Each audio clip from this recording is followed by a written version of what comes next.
Welcome to Munich. This is Outdoor by ISPO. These guys invited me to come along to the trade show this year. This is the largest outdoor trade show in Europe. That's me, guys. Let's go and have a look.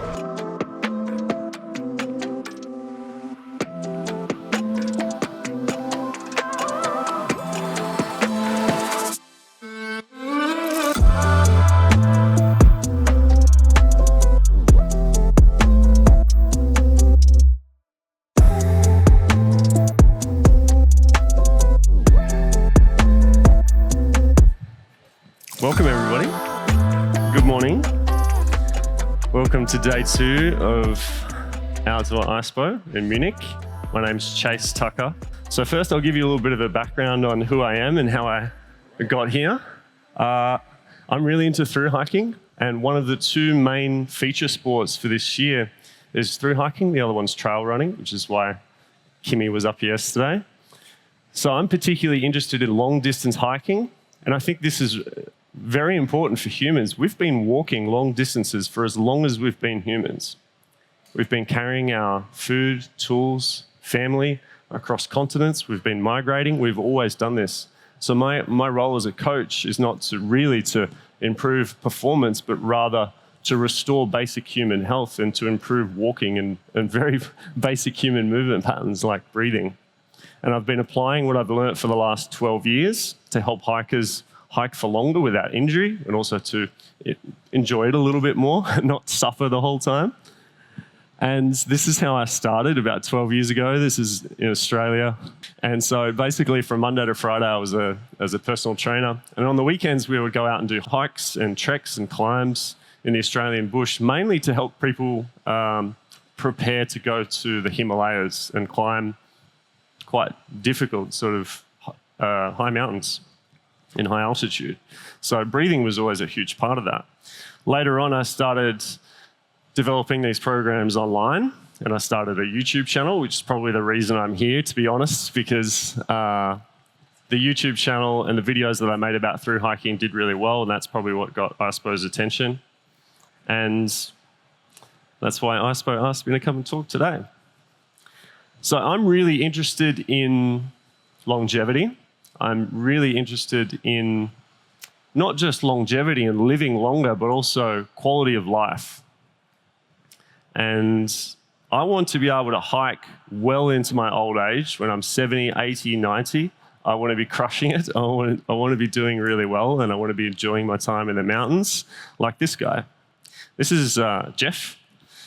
Jeff is a British man. He spends about half of his time in the south of France, just like living his best life, climbing. Here he is putting up a route. I think from memory it was like a 6A. He's on trad. This is his own route that he was opening. And I climbed up next to him and I just kind of observed him because I would like to learn from someone who is 71 years old and like crushing it. He's in the top 1% of his age category. And I want to know what the secret is. And so I spent a little bit of time with Jeff, and what I observed from him, that he had a very calm demeanor. He was very happy. He's spending a lot of time outdoors, getting outside a lot, but also his breathing was very calm and very soft, and his nature in general was very calm and very soft. So the interesting thing is that human lifespans are increasing over the last 100 years. We're starting to live longer. But maybe what's more important is the quality of life, because there's no point just living longer and sitting in a hospital bed. Personally, I'd like to be out climbing and hiking and having that quality of life. But the important thing is that you can't start when you're 69 and then become Jeff when you're 71. You have to start as soon as possible, really. And I think really the key to performing better and living longer is respiration. This is something that we do somewhere between 10 to 20,000 times a day. And what I would like to encourage you as a general kind of rule, well, maybe not a rule, maybe a guideline, when you're thinking about breathing is to breathe light and to breathe less. So when you're getting outside, when you're pushing yourself, as long as you're maybe not in competition, try and slow down your pace so that you can breathe really calmly in and out through the nose. Can we have a quick show of hands And just put your hand up if you've ever felt that real sense of air hunger where you can't get enough air, either in a stressful situation or maybe when you're in the mountains, maybe at high altitude. Pretty much everybody. So that feeling is what I like to call air hunger. And it's a metabolic stress, it's a biochemical stress, and it's basically carbon dioxide accumulating in the blood. And we're going to talk a lot about carbon dioxide. But as a general rule, and to keep it really simple, I want you to think about breathing less and being able to control your respiration in the mountains. So no matter the case, whether we're talking about performance in the mountains or whether we're talking about being up here speaking in a high pressure situation or just having in daily life, like having an argument with your partner, keep as much of your attention on your breath as possible and just keep it really soft and very light. And what you'll find then is you'll be much better able to respond rather than react. And I think reacting has got us into some tricky situations. So it's much better to be able to act from a place of presence and be really grounded and centered. And for me, that comes with the breath. Good time to take a breath. I can't speak German, so I have no idea what they're saying.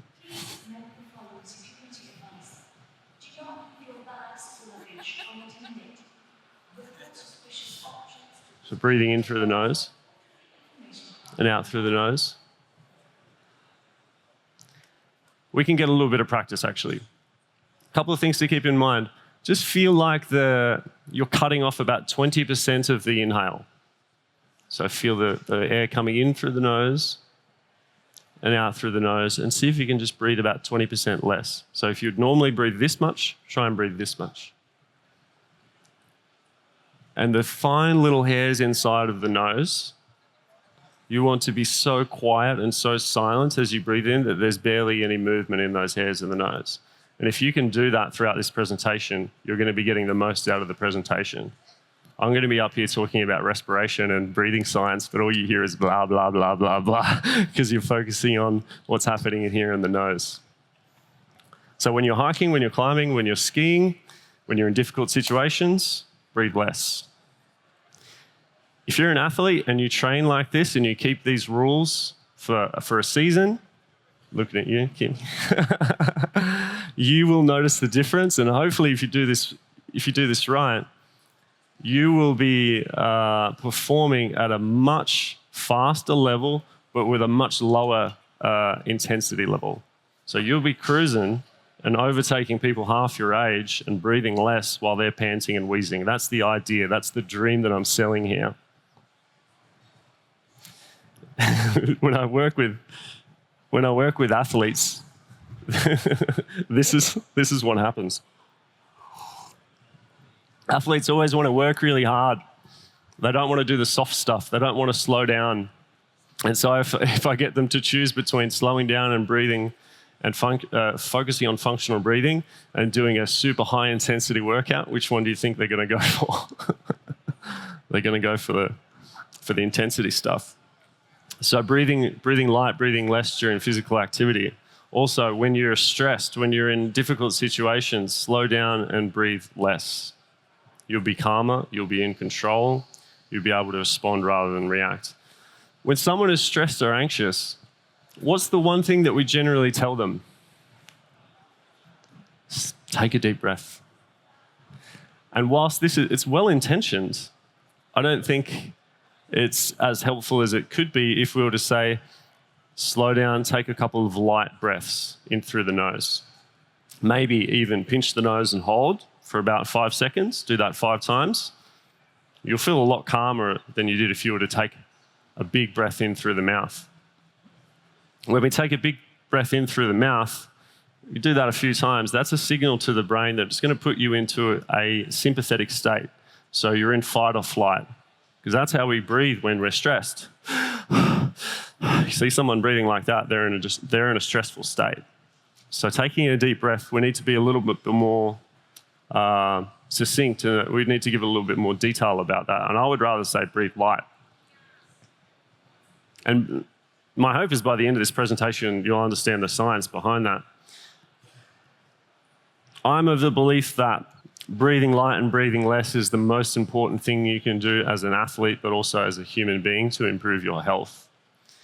And this is a really interesting quote from James Nestor, who wrote a really successful book about breathing, and it's really opened up the world of breathing. And he says, we've become conditioned to breathe too much, just as we've been conditioned to eat too much. And he actually goes on to say something like, with some effort and some training, however, your breathing light can become an unconscious habit, because we don't want to be walking around all day thinking about breathing light. I'm at home, washing the dishes. I don't have a dishwasher. I'm washing the dishes and I'm thinking about breathing light. On the way here, when I walked from my hotel, I'm walking, taking some short breath holds, thinking about breathing light. So it's not to say you have to do these exercises all the time, but it's just integrating them into your daily lifestyle. You could do it as you're driving to work or getting a bus or whatever. So this is a really interesting sort of thought process around consumption and consuming less than we need to, breathing for our metabolic needs and not breathing in a way that we've kind of been conditioned to breathe. And a lot of that comes down to the way that we perceive oxygen, which we'll talk about later. So in order to make progress on this, there's two things that we need. We need some practice and we need some education. And that's what I'm hoping to provide in the next 15 minutes. So it requires focus, it requires attention, concentration, but also an understanding of the science, because it's very difficult to know how you're improving and understand where these changes are coming from unless you understand the complex biochemical processes that are happening in the body. And I'm going to take you through some of those now. So for the challenge for the rest of the presentation, see if you can keep a little bit of your attention on your breathing and just maybe slicing 20% off the inhale, breathing through the nose. Can you keep some of your attention on the breath while I'm talking? Can you maintain light breathing in and out of the nose? I want to give you a little bit of background on where I'm from, because like I said, as I'm talking, I want you to keep focus on your breath. But maybe because of my accent, you have no idea what I'm saying anyway, so you can just focus on the breath in that case.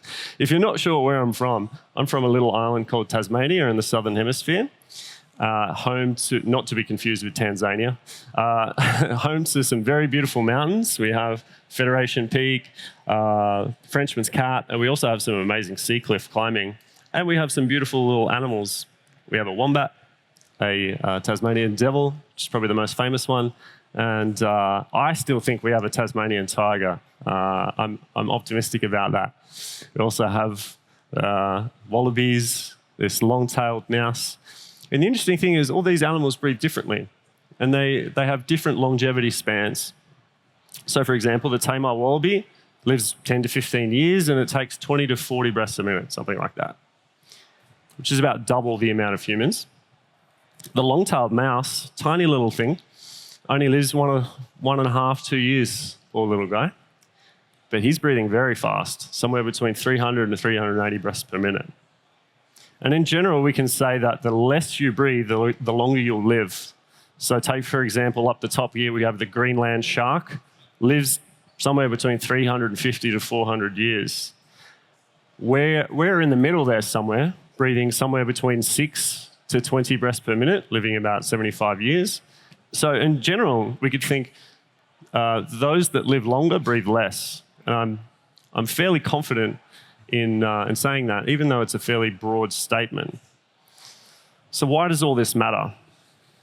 Well, unlike the Tamar wallaby or the long-tailed mouse, humans have autonomy over how much we breathe. We can actually choose, and we can consciously choose to reduce our breath. And so with some practice and some attention and focus, we can make long-term changes, not just in the moment, but these changes can extrapolate over the period of our life. We just keep up a little bit of practice. So the slower you breathe, the longer you live, in a general sense. And at this stage, you might be thinking, well, isn't oxygen a good thing? Don't we need oxygen to create ATP and to fuel every movement that happens in our body? Yeah, we do. Obviously, oxygen is very crucial, but it's really only half of the breathing equation. We'll talk about that in a second. Oxygen in the lungs is no good to us. Oxygen needs to be delivered from the lungs into the cells and into the tissues where it becomes useful to us. It needs to get to our brain, which uses a vast majority of our oxygen. It needs to get into our digestive organs. It needs to get into the muscles and to the other tissues to fuel our movement. And in order for that oxygen to be delivered into the cells, carbon dioxide is hugely important because carbon dioxide is the catalyst for the release of oxygen from hemoglobin. And we're going to talk about that in a second. But let's take hiking, for example. You're hiking up the hill, you're taking in oxygen, and you're breathing out carbon dioxide. I think everyone's pretty happy with that. So at the same time, your metabolism is creating carbon dioxide. Your muscles are moving and they are producing carbon dioxide. And for a long time, scientists believed carbon dioxide simply to be a waste gas that wasn't very important to us. But actually, it's crucial to the delivery of oxygen. So your muscles are consuming O2 and they're producing carbon dioxide. And when you're hiking up the mountain and you get that stress response that I asked you about earlier, that sense of air hunger, what that is carbon dioxide accumulating in the blood. So carbon dioxide accumulating in the blood is our primary stimulus to breathe. And in addition to that, there might be a lack of oxygen as well. But the primary stimulus to breathe is carbon dioxide accumulating in the blood. So as we're hiking, our lungs are collecting oxygen from the air in the atmosphere, and it's removing CO2 from the blood. Everybody happy with that? The thing is, most of us want to be performing better. We want to be hiking faster. And so what happens when we want to keep up with everybody else that we're hiking with? What happens when we want to win the race or do well in training? We have to elevate our breathing, both the size and the frequency of the inhalations and the exhalations, with which to go harder beyond where we're capable of just breathing in through the nose calmly. And at this stage, you might start to think, if you're in this situation, oh, it must be the altitude. Or maybe I just need to do more cardio. Maybe I need to train a little bit more. Has anyone had those thoughts come into their brain when they're struggling and panting and wheezing up a mountain? But both of these things are about oxygen. And like I said, that's only half of the breathing equation. We have to also think about carbon dioxide, which is key in this relationship. It's the other half of the breathing equation. So why should I care about carbon dioxide as an athlete, as just a regular kind of person, as someone who likes to take care of themselves? Like I said, carbon dioxide is our primary stimulus to breathe.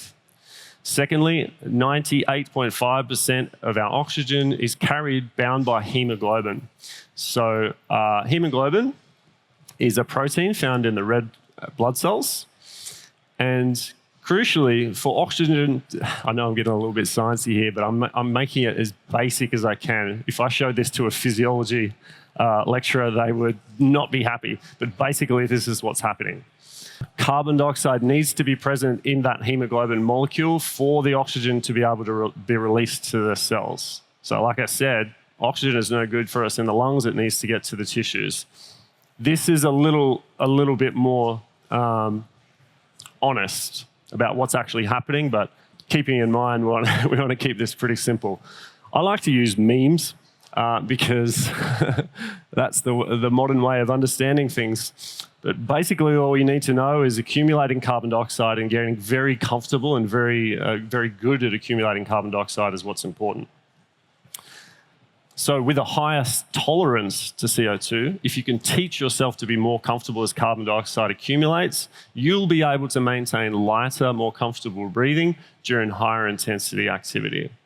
And the fifth thing is that carbon dioxide is a dilator of smooth muscle, meaning that the bronchioles in the lungs, they will open and improve circulation because we're dilating blood vessels and allowing for more flow.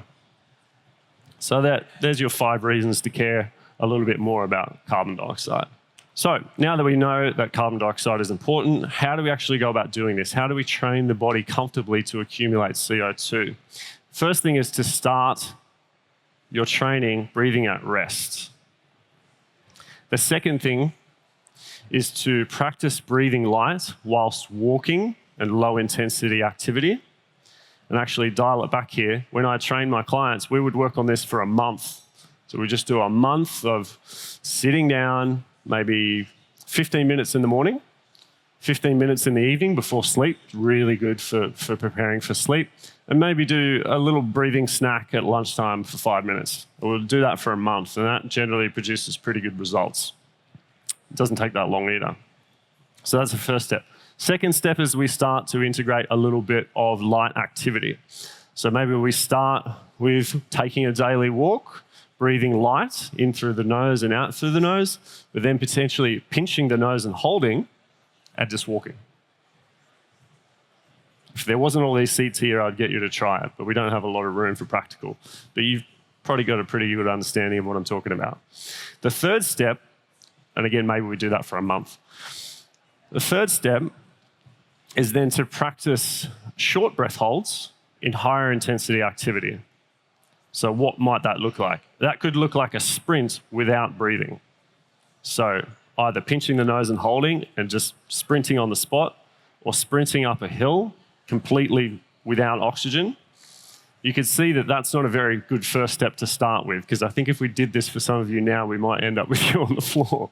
So you've got to step up like a little bit at a time, right? The body likes to be gradually coaxed into new things. So there's our 3 steps. But importantly, I want to talk about the nose very briefly, because the nose is playing a huge role in all of this. There's 30 different functions of the nose. I don't even have enough room on the slide to give you all of them, but let's go through a couple. Firstly, there's a golf ball size cavity just behind your nose here, which is designed to humidify, filter, and warm the air as you breathe in through the nose. It also produces nitric oxide, which is a vasodilator, and it helps basically as a cleaning and a preparation agent for the air coming into the nose. It's like, you could think of it like digesting the air before it gets into your lungs. It's preparing and filtering and warming and moistening the air. There's nothing like that in the mouth. The mouth just goes directly into the lungs. So the mouth is for talking and eating. Nose is for breathing. When you breathe through the mouth, when you breathe through the nose, rather, you will have a lower heart rate naturally. You'll be utilizing more of the diaphragm. So let's test this out. Put a hand on your belly, bring your chin to your chest, look down, and let's take a big breath in through the mouth. Lots of chest expansion there, mostly upper chest where we're breathing into. Let's do that same thing, but breathe in through the nose. Where's the breath? It's in the belly. Okay. So there's no lung tissue in the belly. But what's happening is that the diaphragm, the primary respiratory muscle, is pulling down. It's making space for the lungs, and it's pushing your digestive organs out. So when we breathe through the nose naturally, straight away, you don't even have to train it or think about it. You're going to be breathing diaphragmatically. Interestingly, reduced lactic acid from breathing in through the nose. Also reduced water loss from breathing through the nose. Have you ever been in a really cold environment, maybe even here in Munich, and you breathe out through your mouth and you see a lot of water vapor? You do the same thing with your nose and there'll be a lot less water vapor. So if you're an athlete running in the desert or a really high alpine environment, close your mouth and breathe in through your nose, because you're going to retain 42% more moisture breathing in through your nose. And I have tested this on very long endurance runs, not purposefully, just there wasn't any water. And I was like, I'm very conscious of the fact that I need to keep my mouth closed here, because I'm going to run out of water. So there are all the benefits of breathing through the nose. The benefit of breathing through the mouth is that it's easier sometimes. Big hole, easier. And obviously, like, I've got a cold today and I'm a bit snuffly, so of course, we're going to breathe through the mouth sometimes. That's fine. But I think the key there is consciousness. If you're consciously choosing to breathe through the mouth for one reason or another, fine. But if you're unconsciously breathing through the mouth, like the guy behind me on the flight here who was asleep behind me with his mouth open. So that's why I say probably one of the best things you can do is tape your mouth during sleep. Seems a bit scary at first, and it's a bit rough for the first night or two, but once you get used to it, you get 8 hours of free breathwork training. So very, very useful to tape the mouth during sleep. So all of this needs to be done at rest. When you're hiking up a mountain and you're already over-breathing and you're already struggling with respiration, that is not the time to start breathing light. And that's where a lot of people get confused when I talk about this on my Instagram or YouTube channel. People are like, oh, I can't breathe through my nose because it's already really hard to breathe as it is in the mountains. This is not the time to start implementing the practice. It needs to be done at rest, ideally for about a month. But first, before we talk about how we could implement that, I want to take you through a test. And what we're going to do is a BOLT test. So this is a measurement of your body's ability to tolerate carbon dioxide. So a little bit of practical. And later, if I have time, I'll show you some of the results and the testimonials from people that I've worked with this. So a BOLT test is essentially how many seconds you can comfortably hold your breath. But importantly, it's not willpower is not a determining factor here. All we're going to do is we're going to take a small breath in through the nose, a small breath out through the nose, and then we're going to close the eyes and sink into the body, and we're going to wait and listen for the first sign to breathe from the body. Now, that might be a contraction of the diaphragm. It might be an involuntary contraction of any breathing muscle here up around the chest or the neck. Could be a swallowing is one of the indications as well.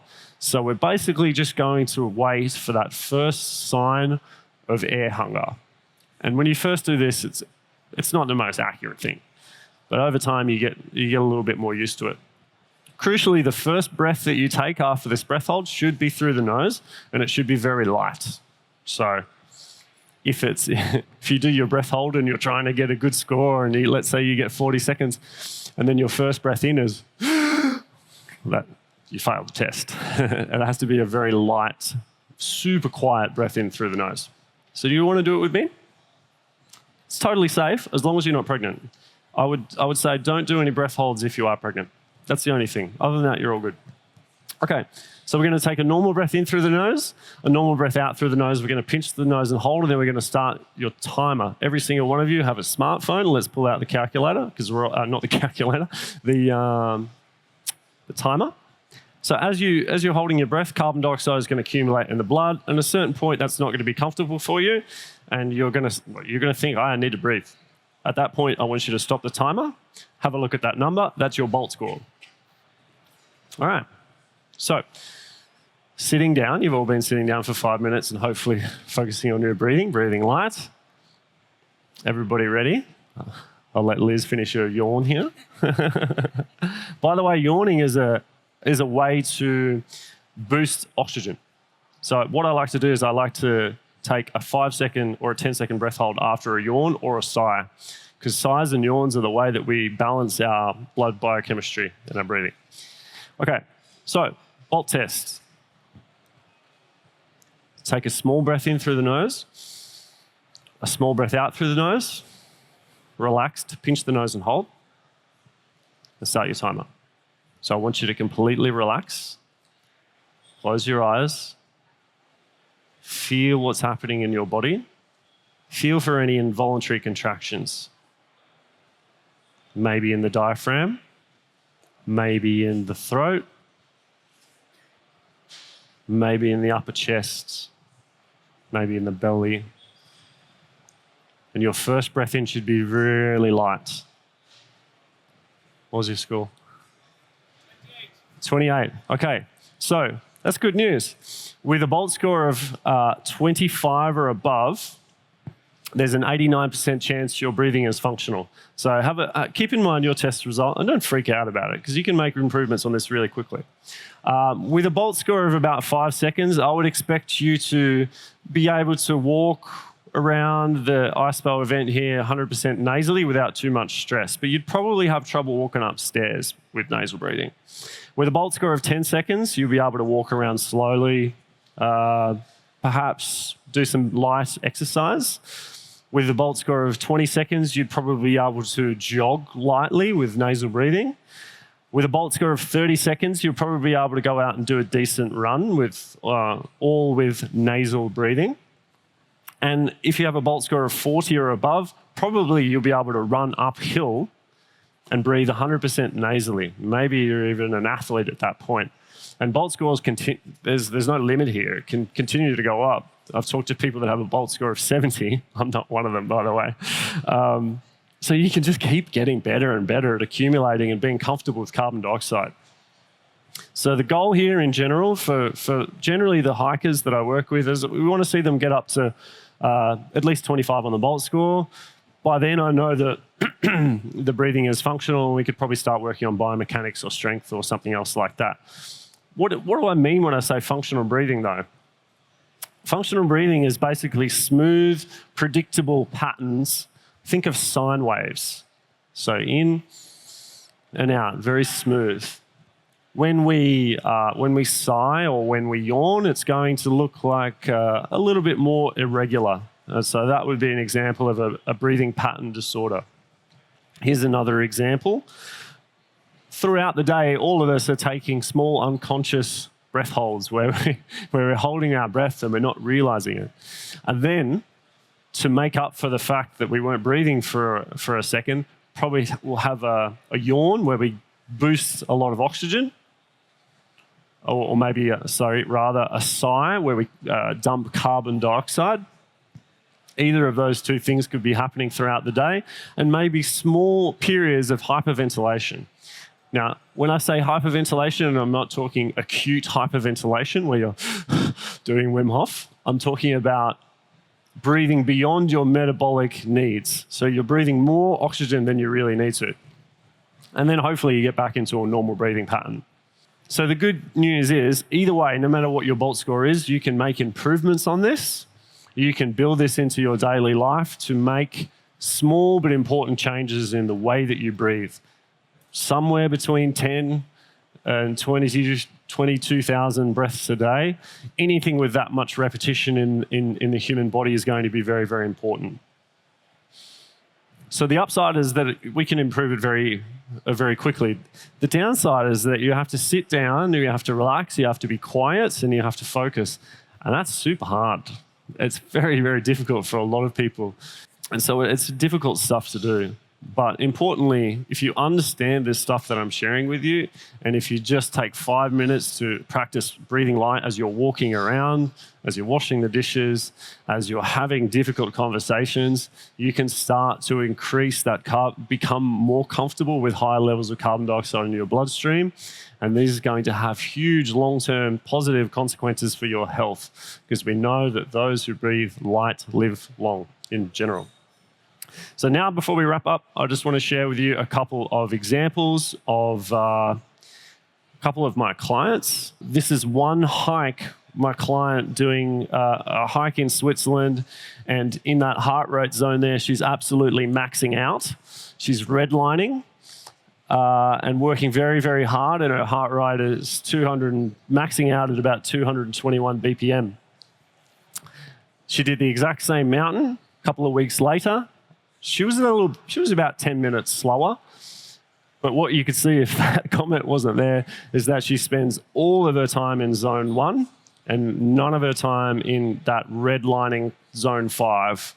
And she's climbing this mountain with a deeper sense of calm and peace. She's a little bit slower for now, but eventually she's going to get to that point where she can climb this mountain at the same speed and be breathing at half the rate that she was, and with a much lower heart rate, which is very important for health in general. Let's have another look at another example. I like to track the BOLT score of my clients. So this is an example of how much progress you could make perhaps over a period of about 20 days. So this individual went from a BOLT score of 25 to 32 just in a 10-day period. So we can expect people to improve on their BOLT score maybe 2 to 3 points a week if they're going through Like I said, 15 minutes in the morning, 15 minutes in the evening, 5 minutes during the day for a little bit of a snack. Here's another example of a client of mine who, for a long time, really struggled with very high heart rates and breathing issues. And so if we take a look at the blue line here, that is her resting heart rate, which is up and down a lot. And then the purple line is her sleep score. So that red arrow is when we started training together. This is a period of literally like 2 weeks. Her sleep score stabilized, her resting heart rate went down, and she'd been trying to get this done for years. And she'd been running and she'd been pushing herself and doing high intensity exercise and activity. And it was only until we stopped and we slowed down and we did very light breath training that she got this result in 10 days. So it happens very quickly as long as you put the work in. I used to think that training hard equaled better results. The slogan for my business was train hard, climb high. I am no longer of the belief that training hard gets better results because I've been doing it for 12 years. Pushing yourself to the red line every day is not the way to get results. You need to be taking a softer approach and looking at breathing, in my opinion. So to wrap up, 5 key takeaways: develop a daily breathing practice, tape your mouth at night, regularly test your BOLT score, breathe with the diaphragm, and breathe through the nose. You do those 5 things, you'll probably get quite a lot better at respiration, and you'll probably walk around with a deeper sense of being grounded and in the present moment, and you'll probably feel a little bit calmer. Maybe you'll be better in the mountains as well. Where can I get this information if I'm interested in it? You can download the Oxygen Advantage app, which is free. There is no paywall. Probably about 80% of all of the exercises that we use in Oxygen Advantage are available on the app, and you can download it right now from the App Store or Google Play. It's completely free. It's wild, actually. How can I help you? Well, I like to do a little bit of back and forth and work with people one-on-one. And if you want to check out some of my information and my content, that's on YouTube at Chase Mountains, and Instagram at Chase Mountains, and my website as well. I think that's all the time I have for this morning. I really appreciate that you've stayed here and listened to me rabble on about breathing science and respiration. And I would love very much if you could take the time to implement a couple of the things that you've learned today. This will be recorded, it'll be on YouTube. We don't have time for questions, but go to my YouTube channel, put them in the comments, and I promise I'll answer you. Thank you very much.